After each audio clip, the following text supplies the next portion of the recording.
Hello everyone. I am making this video to help introduce you to the CrystalMaker software that we will be using a lot this semester. Now if you don't already have the software installed, go back to assignment 1, look at the introduction, follow the instructions for how to download and install the software. Once you have it installed, go ahead and open it up. So I have mine right here in the desktop. Open it up. And what will load first is called the CrystalMaker library. So if during an assignment you see us refer to the CrystalMaker library, this is it. So when we go to any structure that we want to get to, we're pretty much always going to start from the top here at reference. You can see there's all these drop downs, but let's just go one step at a time. So we're back here at reference. We have 3 choices, and we're going to go to inorganics right here in the middle. Then we're going to go to minerals. And then we have choice, non-silicates or silicates. For this video, I'm going to just keep things simple and go to the silicates, then framework silicates, silica polymorphs, and finally quartz. So quartz is something that a lot of people have probably at least heard of or seen if you know anything about geodes. Geodes are quartz crystals. It's something a lot of people are familiar with. So what we're looking at here are a bunch of pieces of quartz. And the way we've started is sort of zoomed into the crystal. You can see stuff is kind of like poking off the edge of the screen here. And so let's zoom out and see the full extent of the crystal. And to do that, we're going to use this one of the buttons up here in this what is called the toolbar. So if during an assignment you see us refer to the toolbar, this is it. So we're going to use this scale button. You can see my mouse up at the scale button. We're going to click it. And now we're at the full extent of the crystal. We can see the whole thing. Nice. Okay, so if we wanted to sort of look around and inspect this crystal structure at whatever angle we want, we're just going to click our mouse, drag it around, and we can sort of look at the crystal in any direction orientation that we want. And so this is cool. We have a bunch of quartz here, and we're just rotating it around. Fun. Now, as you just sort of click and drag, it's hard to like keep things on the same axis. And what might help you sort of realize that are these vectors down here in the bottom left. You can see that as I just sort of click and drag, those axes are not like, they're not all staying in the same direction. They're sort of wobbling and turning and tilting. And so if we wanted to be very precise, and let's just say rotate this crystal about the axis that is like going into the screen, right? So we're just going to tilt it left and tilt it right. That's all we're going to do. And to do that very precisely, we're going to hold the Shift key on our keyboard and then click and then drag. And now you can see we are just, no matter which direction I go, sorry if you get motion sick, the crystal is going to just stay looking down this one orientation. Okay? Now let's say we wanted to look down like just straight down the x-axis. You can see the x-axis is sort of going down and to the right here. Let's say I wanted to rotate this crystal and look exactly down the x-axis. That would be going into the screen. The way to do that is by using one of the buttons up here in the toolbar again. We would go to Orient. This big menu drops down. Bunch of stuff up here. Don't worry about it right now. We'll talk about it later. What we want to do is look down the x-axis, right? So I'm looking at shortcuts. I see A, B, and C. None of those say X. But the convention is A is the x-axis, B is the y-axis, C is the z-axis. This is a convention, and we can talk about that in more detail later. But again, we want to look down the X, so we're going to click A here under shortcuts. Boom. Now we are looking right down the x-axis. That's going in and out of your screen. Okay? And we can do that with any of the 3 axes. We could go to that Orient menu, click B.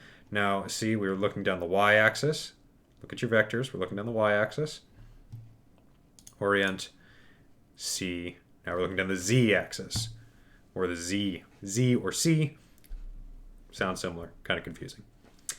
Looking straight down that axis, though. And now, that's very powerful. We can look down in these different orientations and look down at exactly. So if you say to the person next to you, hey, look at this crystal down the A-axis, they can go and look at it in just the same way that you are. And that's a powerful thing. So let's sort of go left to right on this toolbar now that we've talked about a few things. We have, well, way over here, I suppose, we have the structures tab. We only have one structure for alpha quartz, so that's not terribly important. We can close that again. We can click the library, and I believe that will open this library if you have it closed. It pops up the second one. There it was. This add button we won't mess with. This is for if you're like literally building a crystal from the ground up, so we won't mess with that. Don't worry about it. The axes button here, this will either disappear or reappear the axes. So look at the bottom left, they're gone, they're back again. Cool. This cell button will get rid of the unit cell or show it if it already was hidden. You see this sort of black trapezoid in the middle, tick it on and off. And you can see if we click and drag, rotate our crystal, that's not just like a sort of messed up square, it's a three-dimensional shape. You can see the black line. We already used the scale button that will bring us back to the full extent of the crystal. The center button is for if you've moved the crystal off center. And the way you do that is using this toolbar down here at the bottom. And we'll talk about these tools in more detail, but the move tool here, which you can either click on or just use the keyboard letter V to select. See, if I was on the hand tool, which we were originally on, I can just press V, and I select it. And so now I can like drag it and put it over here in the corner and then bring it back with the center button.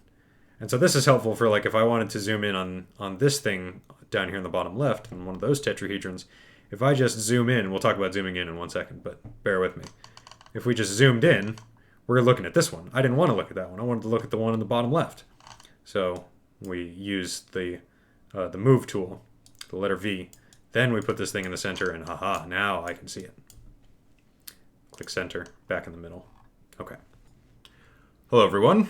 This is Ian from the future here because Ian from the past forgot to talk about the zoom button, even though he said he would.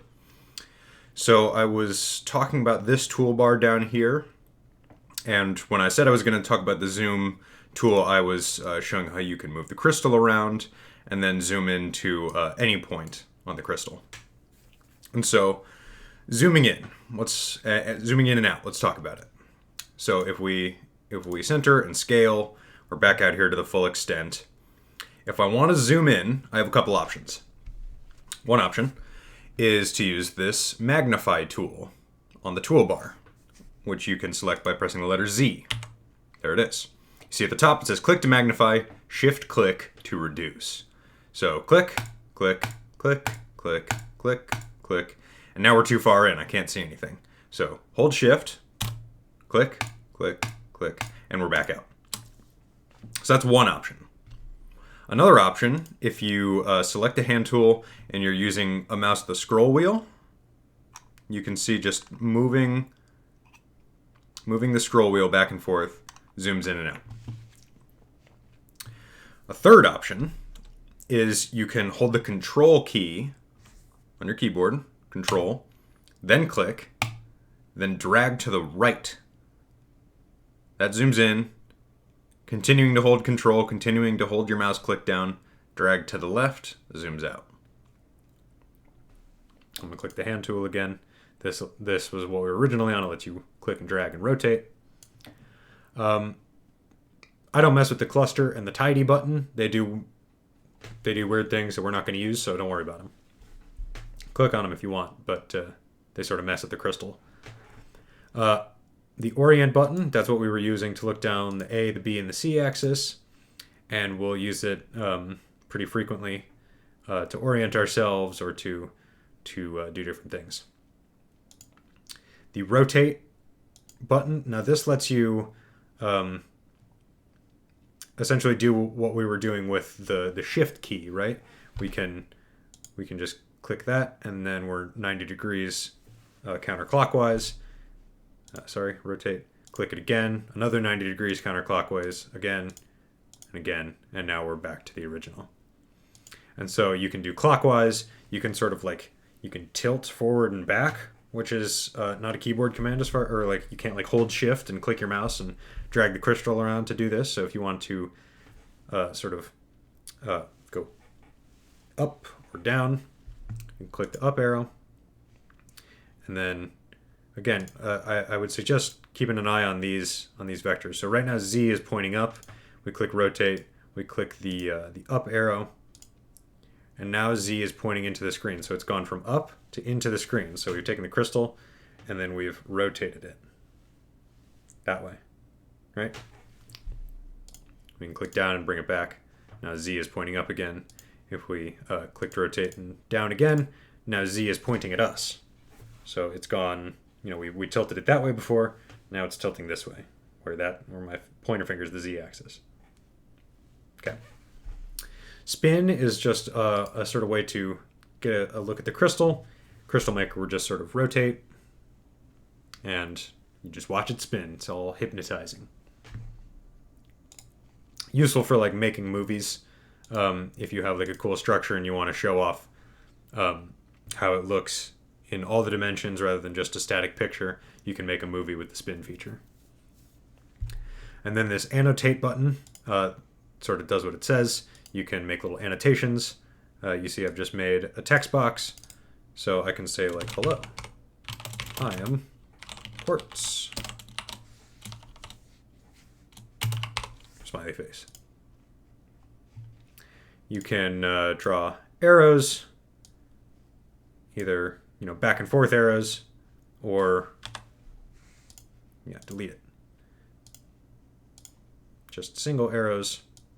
So this is helpful for like if you're trying to show somebody something. They're a little hard to click on, especially with my modified mouse. If you want to show somebody something, you can be like this right here. That's Quartz. Drag the text box over there. Hello, I'm Quartz. Okay, enough fun with the annotations. The distances feature over here doesn't do a whole lot for us. This is complicated and I don't mess with it, so don't worry about it. And then the inspector button. This is very, very important. So this inspector menu all the way over here in the top right, we're going to use this a lot. I'm going to get rid of my annotations because they're going to just sort of get in my way.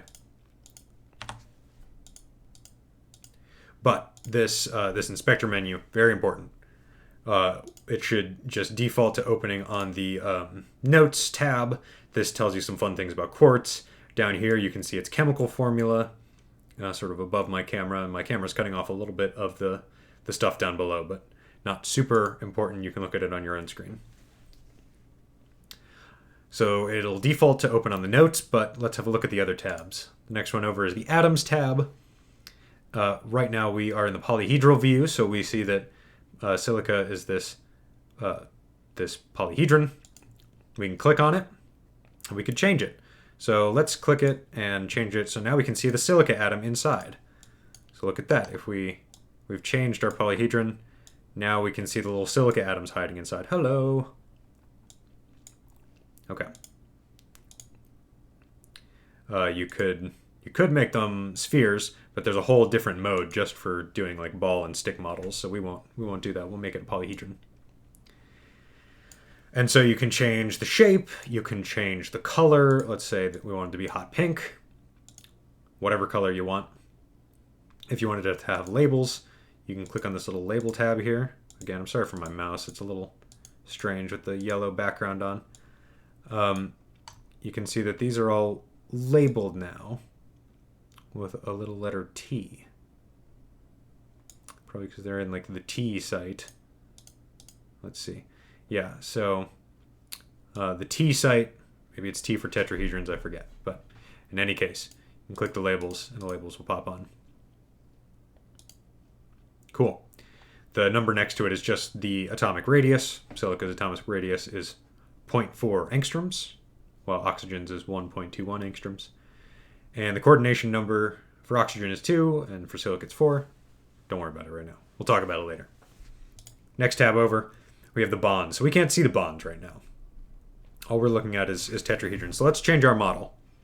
To do that, we're going to go up here to model, up here above the toolbar. Click model, and you see we're on polyhedral, and we will go to ball and stick, this first option, which you also get to by Control 1. If you're on a PC, it might be the same for Mac.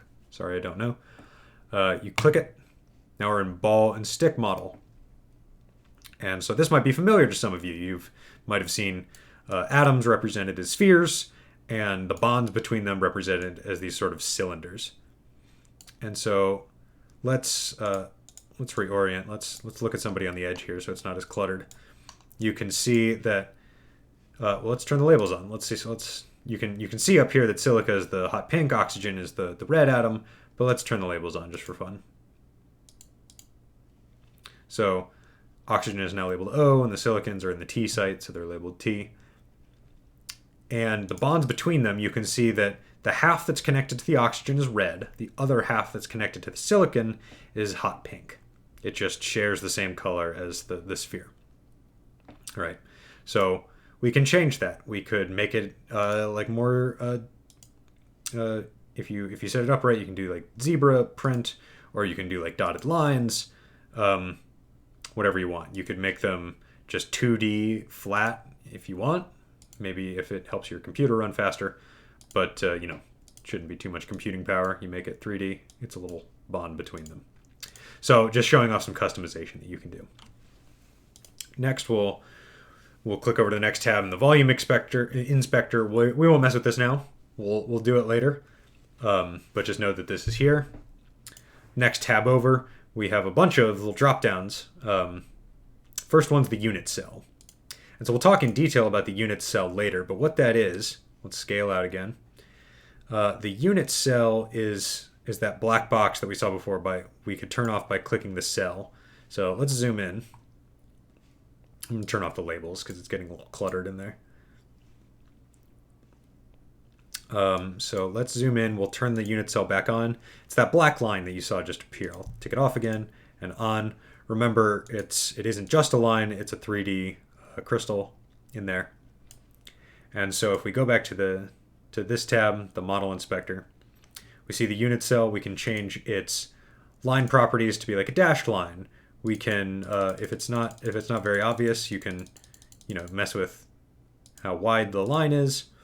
If it's difficult to see, just up the size. It's your crystal, whatever makes it work for you. Change the color if you want. Maybe we want it to be orange. Kind of looks ugly, but whatever. You can fill the faces of the unit cell with sort of like a hazy color if you want. You can click the tab for multiple unit cells. So you can see that we're not just viewing one unit cell of quartz here. We have a 3x2 grid of unit cells. But if you only care about one, then there it is. You can put labels, and let's get rid of our atoms for now. So I did that by clicking the visible tab or visible button in the atoms inspector. So now we're just looking at the unit cell. And you can, I'm gonna change this back down to 1 pixel so that we can actually see the labels. Now we have the origin marked as an O.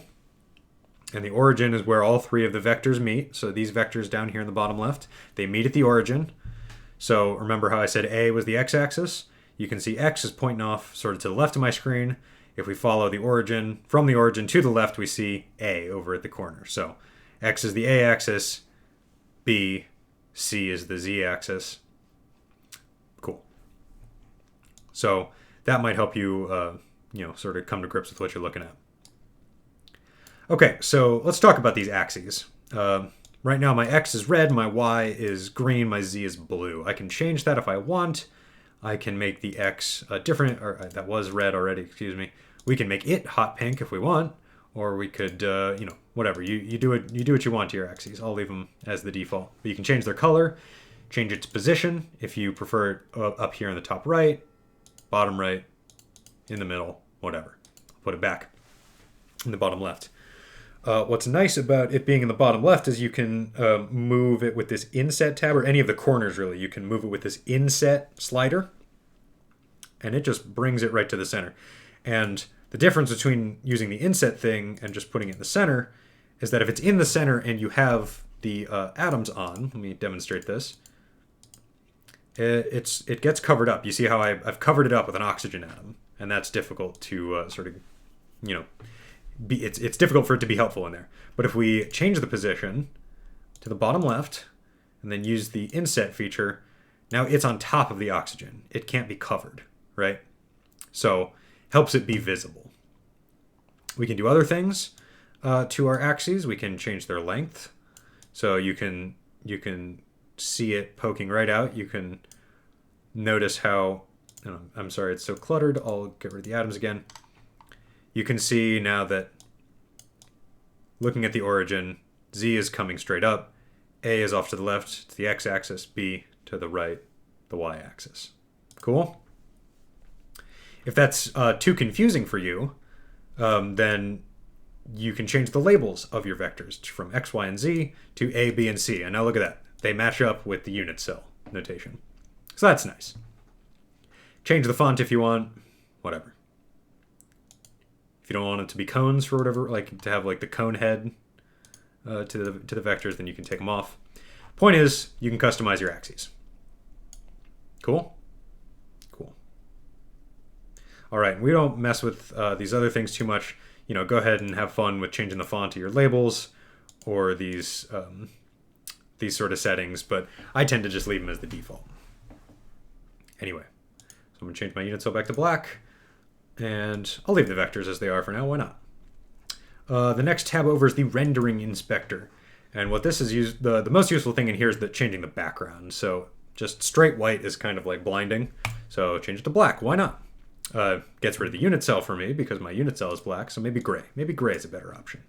But, you know, have fun with it. If you want a gradient or it to be sky blue or horrible yellow color, you can, I guess. But I tend to stick to gray, white, and black. It's just easy to see. But choose what makes the crystal stand out best. And then, again, lots of settings down here for like how reflective things are, and like you can put spotlights on different parts. I don't mess with it. I just leave them as is. And so that's pretty much everything. This selection inspector is only good for if you make a selection of things. So for example, if I turn the atoms back on, I click this this tool here, the arrow tool, which I get to just by pressing the letter A on my keyboard or clicking on it. You see I can click and drag, and now in the selection inspector, it knows that I've grabbed an oxygen, so it's like, hey, what do you want to do to that? You can change its radius, you can turn the label on and off, whatever.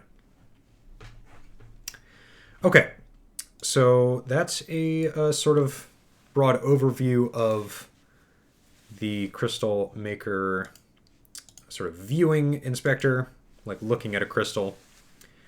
If you want to open another structure, your library shouldn't close after you open a structure. So if you see it down here, you can just click on the library again and you're back in there. So if we just double click on something else, this stishovite down here, why not? It's another silica polymorph. You see it's just popped up in a new window here. So I still have my alpha quartz, I haven't lost it, but I also have this stishovite. And you can sort of reposition them so that you can look at both of them at the same time, click back and forth. That's useful for if you're comparing things that are similar or whatever, if you're making comparisons between two things. And so that's a nice way to just open new crystal structures. You can go to like File and Open and pop open like where the CrystalMaker library is actually saved on your computer. You can if you want. I think it's way easier to do this. Just navigate through these folders. But if you're not sure where a crystal is, then you can click up here at where the file name finder is. And so let's say I want to look at calcite, C-A-L-C-I-T-E. Calcite, there it is. So it's popped it up. I can see calcite. If I want to know where that's stored, I can right click on it. And I can say show in Explorer. For me, that's the Windows Explorer. So I see that it's in the CrystalMaker software. It's in reference, inorganics, minerals, non-silicates, carbonates. Okay, so if I wanted to find that again, I'd go to reference, inorganics, minerals, non-silicates, carbonates. Right, and then I go in here and look at that. There's calcite. Pop it open. So that's really nice. Yeah, and I think that's pretty much all we're going to cover for now. That should let you start to play around with the software.